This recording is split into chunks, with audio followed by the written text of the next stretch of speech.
Bom, agora nós vamos continuar então com essas reações de precipitação e nós escolhemos como reagentes de precipitação sulfato de amônio e vamos incluir aqui o sulfato de sódio, tá certo? Nós já sabemos pelas regras de solubilidade que todos os sulfatos são solúveis, exceto cálcio, estrôncio, bário e chumbo. Então significa dizer que se eu adicionar sulfato de sódio às soluções desses cátions, deve acontecer a precipitação. Então, vou começar adicionando ao bário. Solução de bário 2+. Imediatamente observamos a formação do precipitado. Estrôncio. Da mesma forma, ocorre a precipitação de sulfato de estrôncio. Cálcio. Fazer a mesma coisa. Eu não estou observando a precipitação. Pode ser que a reação seja lenta. E vamos adicionar ao magnésio. Solução de magnésio 2+. Então, também não observo a precipitação. Bom, a regra de solubilidade diz que cálcio é pouco solúvel. Vamos aquecer. Pode ser que a reação seja lenta. Então, o aquecimento brando é justamente para que a gente possa auxiliar na interação entre as espécies. Estou aumentando a energia cinética do processo. Olha aí, ó. Cálcio precipita e nós temos o precipitado branco de sulfato de cálcio. Então, pela ordem de solubilidade, tá certo? O mais solúvel é cálcio. Tem um KS da ordem de 10 a menos 5. Depois o estrôncio, KS da ordem de 10 a menos 7. E por último o bário, KS da ordem de 10 a menos 10. O magnésio não deve precipitar. Eu posso pegar essa solução, aquecer, ferver, que não vai acontecer nada. Tá certo? Sulfato de magnésio totalmente solúvel. Então posso aquecer que não vai acontecer nada. Bom, vamos testar a solubilidade. Vamos pegar então, dividir, no caso do cálcio. Vamos agitar, transferir para um outro tubo de ensaio, pequena quantidade. Um deles eu vou adicionar ácido clorídrico. Vou trabalhar até com ácido clorídrico, até um pouco mais concentrado aí, 6 mol por litro. Então, adicionando ácido clorídrico ao sulfato de cálcio, o que é que a gente observa? Então, adicionando,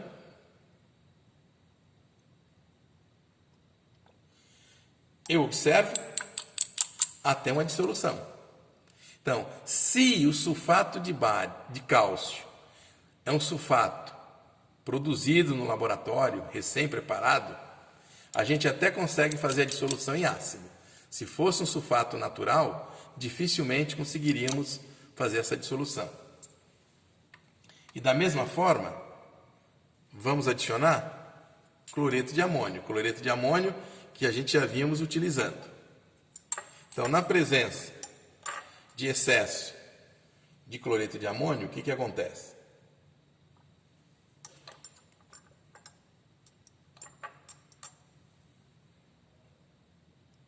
Dá para perceber a dissolução também. Tá? Por que a dissolução? Porque o cálcio com amônio e sulfato forma um sal duplo. Então, sal duplo de cálcio e amônio com sulfato duplo de cálcio e amônio, que é solúvel, tá certo? Então, veja que nós já temos uma diferença aí entre eles. Vamos pegar o estrôncio, que está na forma de sulfato. Dividir para 2 tubos. Então, vou dividir para 2 tubos. Usar a mesma estratégia. Num deles, vamos adicionar ácido clorídrico. Tá certo? Então, ácido clorídrico. Vamos exagerar no ácido. Mais um pouco. E nós não observamos a dissolução. Tem lá a solução turva aí. Mas já é uma parcial solubilização. Na presença de cloreto de amônio, vamos adicionar excesso.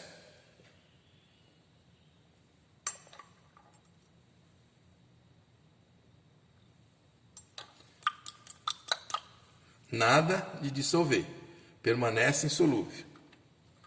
E o caso do bário, sulfato de bário. Vamos dividir para um outro tubo. Fazer o teste de solubilidade na presença de ácido clorídrico.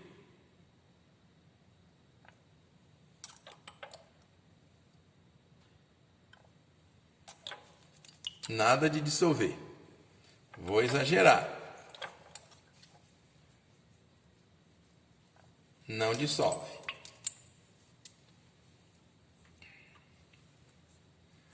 E na presença de cloreto de amônio.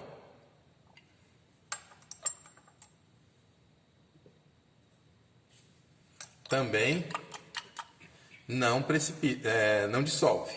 Então, sulfato de bário não dissolve nem em cloreto de amônio, nem em ácido clorídrico. Vamos olhar novamente o estrôncio. O estrôncio ainda tem precipitado aqui dentro. A solução está turva.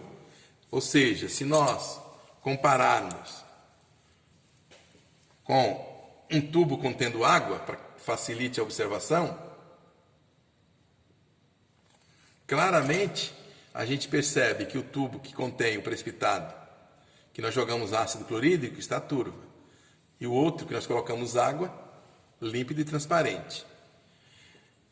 Se esse sulfato de estrôncio tivesse sido envelhecido, se nós tivéssemos aquecido ele antes, tivesse deixado ele em descanso, ia ser difícil acontecer essa solubilização.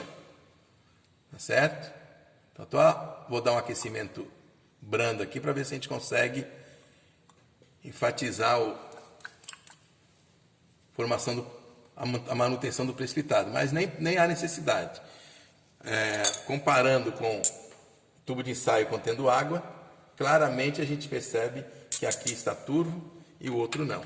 Mas veja que pelos valores de produto de solubilidade, 10 a menos 5, 10 a menos 7, 10 a menos 10, claro que eu consegui dissolver o cálcio, parcialmente o estrôncio, e não consigo dissolver o bário. Então existe uma diferença entre eles. Vou fazer o seguinte, vou inverter aqui, tá bom? Porque nós vamos trabalhar com outro reagente. Então agora, aqui é bário, aqui é estrôncio, solução de cálcio, solução de magnésio. E vamos adicionar sulfato de amônio. Então, na presença de sulfato de amônio, vou retirar os frascos do fundo. Na presença de sulfato de amônio, o que é que vai acontecer com a solução contendo bário 2+? Então, na solução que contém bário 2+, à medida que cai sulfato de amônio, eu já observo a imediata precipitação. Da mesma forma, vamos adicionar sobre a solução de estrôncio. E eu também observo a precipitação. E vamos adicionar ao cálcio, solução de cálcio. Não observo precipitação. Vamos colocar um pouco mais. E nada de ocorrer precipitação. No magnésio, não observamos precipitação. Novamente, ao magnésio, mais um pouco, nada de precipitação. Bom, vamos fazer o seguinte. O cálcio, nós não vimos a ocorrência de precipitação. Vamos dar um leve aquecimento. Às vezes pode ser que a reação seja lenta, como no caso do sulfato de sódio, e de repente, com um pequeno aquecimento aqui, já começa a precipitação. E ocorre a precipitação. Aí. Magnésio.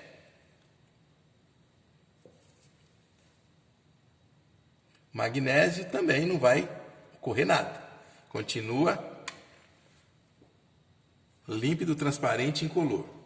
Vamos dividir agora, novamente, e testar a solubilidade. Testando a solubilidade do sulfato de bário, é o mesmo que aconteceu anteriormente, é o mesmo resultado. Tá certo?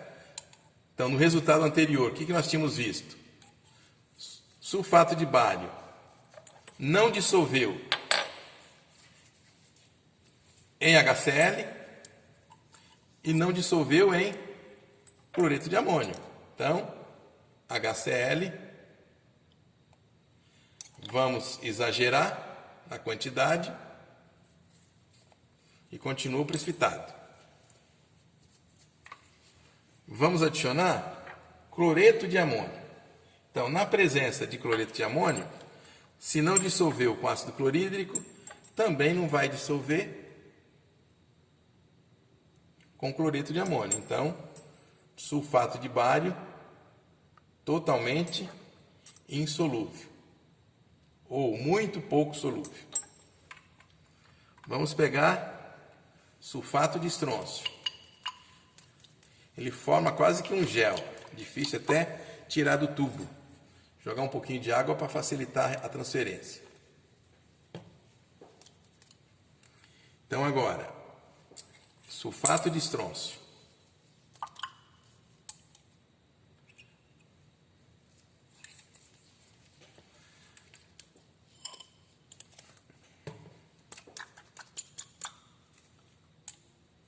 Então, sulfato de estrôncio, 2 tubos de ensaio. Vamos colocar HCl, vamos exagerar no HCl, excesso, agitamos, nada de dissolver. E vamos fazer a mesma coisa com o cloreto de amônio. Então, na presença de cloreto de amônio, também não observo a dissolução. Então, sulfato de estrôncio, então novamente mostrando insolúvel em ácido clorídrico, insolúvel em cloreto de amônio. Cálcio, vamos dividir para 2 tubos e vamos fazer o teste de solubilidade. Com ácido clorídrico, sulfato de cálcio. Como nós tínhamos visto anteriormente, também solubilizou. Então, sulfato de cálcio solubiliza na presença de ácido clorídrico em excesso. E na presença de cloreto de amônio, vamos observar o que acontece. Então, cloreto de amônio, jogar excesso.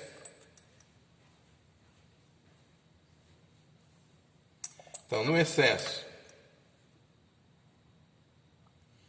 de cloreto de amônio,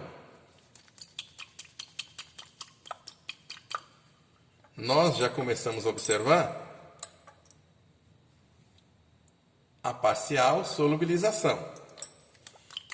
Então, se nós exagerarmos na quantidade, eu vou chegar na solubilização total, porque ele vai formar aquele sal duplo, cálcio e amônio, que é solúvel.